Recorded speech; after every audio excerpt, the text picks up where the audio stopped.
Сдружение за сръбско-българско приятелство ви представя Приятелска дума. Уважаеми приятели, добре дошли в още едно телевизионно предаване Приятелска дума. В днешното предаване ще чуете и видите как беше на Българияда в Войводина на 7 март тази година. Българияда се проведе по 25-ти пореден път у нашия Нови Сад. И в следващите предавания ще чуете още малко записи, ще чуете хубава музика от Българияда, където участваха участниците от цяла Сърбия, където живеят българи, и хор Емопея от Пловдив, както и всяка година. Ние продължаваме напред заради вас. Мина панаир на книгата в Нови Сад, имахме на Световен ден на поезията едно хубаво представяне на 14-ти пореден конкурс за поезия. И тези дни вече очаквайте и откриване на 15-ти. Какво ни следи? Следи ни Ниш и нашият фестивал Дни на приятелство, култура и традиции. Ще се видим у Ниш на 24 и 25 април. Доля сте дошли всички. Ще има и представяне на конкурс за поезия, ще има фестивал на шопска салата, ще има много фолклор, ще има музика, ще имаме гости от 10 държави и да се надявам да се видиме там и да направиме пак едно хубаво културно събитие и да се повеселиме заедно и да се радваме за приятелство. Защо? Нали сме Сдружение за сръбско-българско приятелство и слушате и гледате и четете нашата приятелска дума. А сега да чуете и видите как беше на Българияда у Войводина на 7 март тази година. Приятно гледане! Желая ви вашата редакция. Вие гледате Приятелска дума. Аз първо приказвам на българския свет, това на сръбски, понеже ние сме дружество за български език, литература и култура, шириме българската култура, български език, българския ум. Затова първо ще приказвам на българския свет, това ще приказвам на сръбски. Драги мои новосаджани, драги мои добронадошли на Българияда у Войводини, danas nam je Srebrna Bugarijada 25. Драги мои новосаджани, добре дошли на Сребърната ни Българияда в Нови Сад. Тази 25-та Българияда. Искам да кажа, Българиядата, права Българияда в Войводина е одржана в Бела Плато по инициатива на Петър Калапиш. Я не знам дали е сина му и снахата, те кога ще дойдат, дали са пристигнали из Бела Плато, не знам. Ама аз не съм я измислил, не го е измислил. Петър Калапиш, за съжаление, той е покойен. Значи първо Българияда у Войводини е измислил Петър Калапиш из Бела Плата и там му е одържана, нажалост, он е покоен. Негов син и сная su rekli da će dođu, sad da li su došli, da li nisu, ne znam, ali ovo nam je 25-ta, znači Srebrna Бугарияда. Извинявам се, че закъсняхме малко с програмата, зbog технически некои шофьори, някои не са могли да се снайдат, горе-долу е там вамо, некои били в Англия шофьори, па навикнали на лева страна, а ние сме на десна страна и така нататък. И така случва се, затова са малко са закъснени. А затова аз не искам да приказвам много, аз ще скратим малко говора, да другите приказват повече от мене и да чуем малко повече от нашата програма. Ja neću pričati previše, pošto smo navikli obično da kasnimo, a upravo kasnimo zbog tehničkih razloga, zbog šofera koji je vozio u Engleskoj, on navikao na levu stranu, a mi smo dešnjaci i tako dalje. i nastali smo oni sad GPR, MPR i tako dalje i tako dalje. Pa zato ću ja razgovor da skratim, da bi pustili drugi. Prvo, da se zahvalim na посолството на Република България в Белград, понеже то да не беше, да ни не помогна материално и економически, нямаше да се види. Най-напред да се захвалим амбасади Република Бугарска в Белград. Извършно вече Войводин е рекло да će да dođe. Ja, pravo da kažem, nije mi se javio neko, ako ima nekoga, ja se izvinjavam. Hvala njima što su izašli u susret za salu preko Kulturnog centra Novog Sada, pa su nam dozvolili ovu salu. I сега да поздравим, моля ви се, посланика на Република България в Република Сърбия Ангел Ангелов и неговата съпруга Диляна. Вие гледате Приятелска зона. Добър вечер на всички. Здравейте! Особено на децата. Много се радвам, че сте тук от всички краища на Сърбия и от България. Искам специално да го прегърна Жарко, защото кой с неговия жар 25 години държи Българията. И надявам се да я държи още 25 години.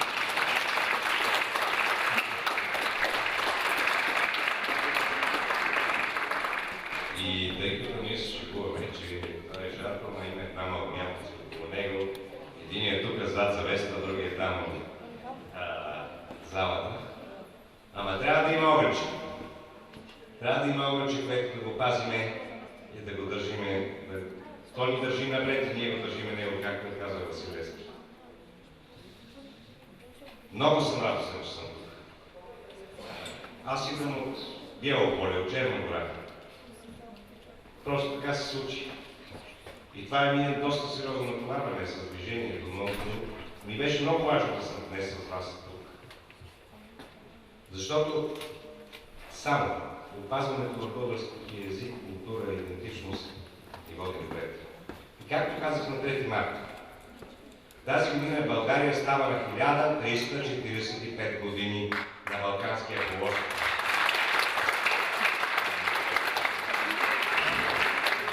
Това са 14 века, в която ние пазим нашата идентичност. И ще продължим да я пазим. Много ви благодаря. Сега ще дам думата на моя личен пиар и моята съпруга, която е всъщност основният мотор за всички наши благородни каузи.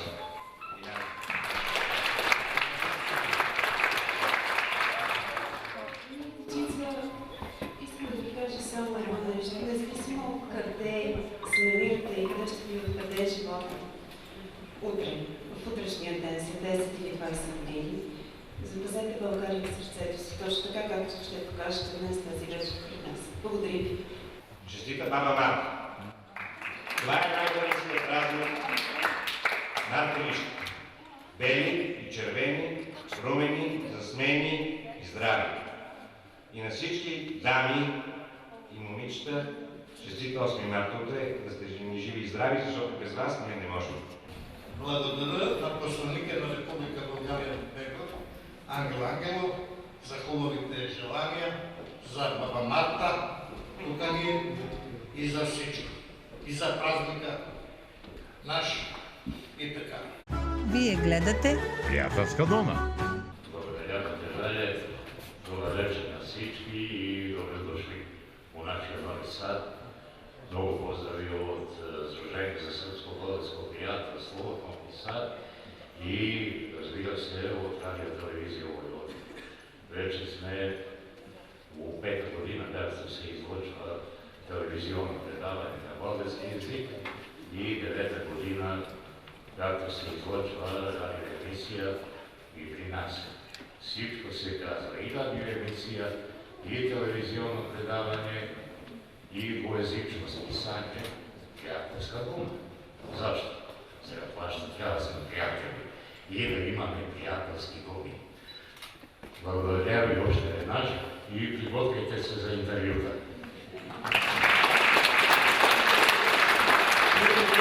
Познаваме хубави статии сати и хубави емисии да ни дава на български език и така нататък.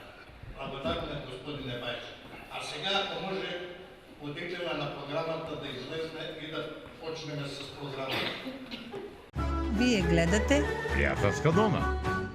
А сега фолклорния ансамбл на културен центар Младост Гогон ще изпълни танци от Северна Македония. А сега Дом културе Младост, т.е. фолклорна секция Дом културе Младост Гогон одиграче игри Северна Македония.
Srbije gledate Prijateljska doma.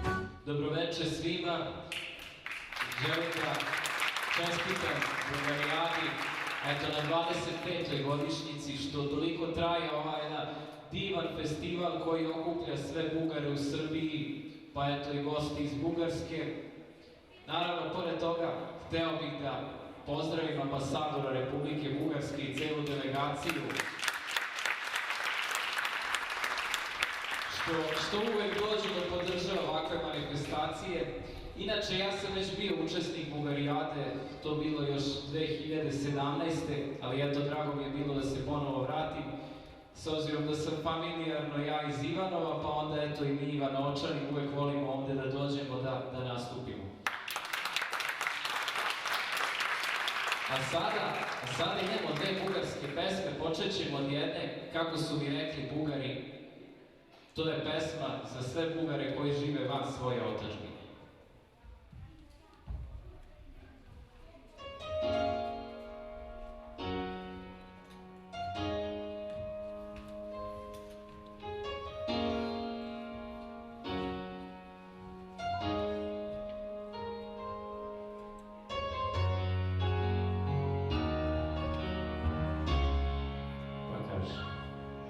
Ja ga živio oblačene bjalo,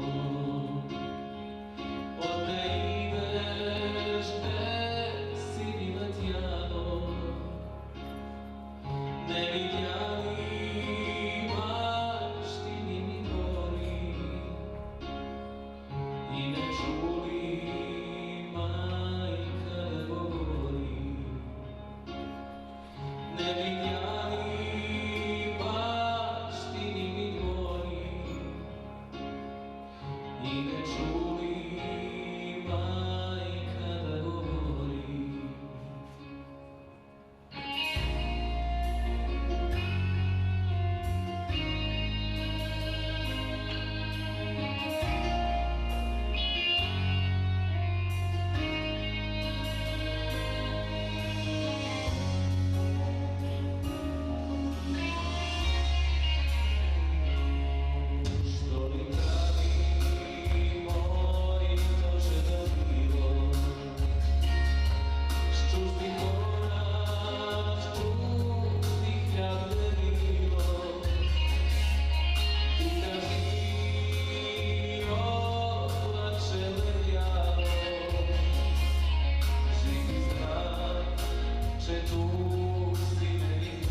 nazad u jednom drugom aranžmanu.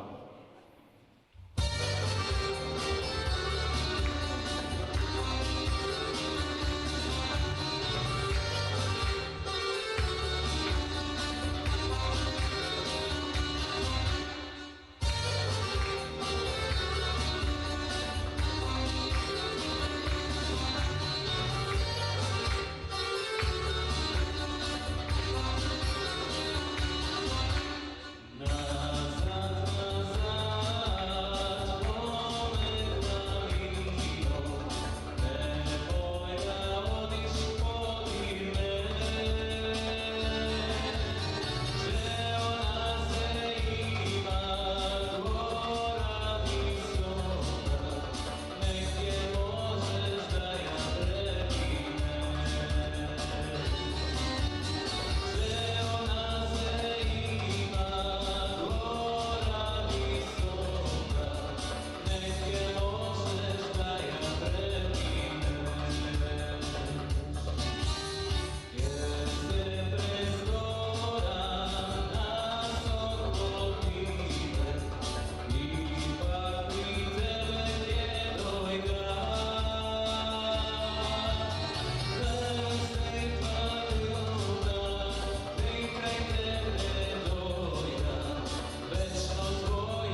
Вие гледате Пријателска дона. Уважаеми пријатели, тоа беше всичко за днешното телевизионно предавање Пријателска дума. Ние продолжаваме напред, продолжаваме заедно и продолжаваме за Ниш. Значи, 24-25 април, Ниш, Нишкиот културен центар, 2 дена културно собитие и нашиот фестивал Дни на пријателство, култура и традиции и очаквајте учасници од околу 10 држави, 10 или 11 за сега, не знам оште точно, обаче знаеме че ше е многу весело. И у петак започваме од 18 часа, продолжаваме до 20 часа, а у субота започваме с фестивал на шопска салата од 15 часа, продолжаваме с конкурс за поезија, се представяње на нашите поети и след това музикална програма од 18 до 20 часа. Значи, петак и субота, 24 и 25 април, Ниш, Нишкиот културен центар. Добре дошли. И останете с нас, с вашата пријателска дума и с вашата и нашата радио-телевизија Војводина.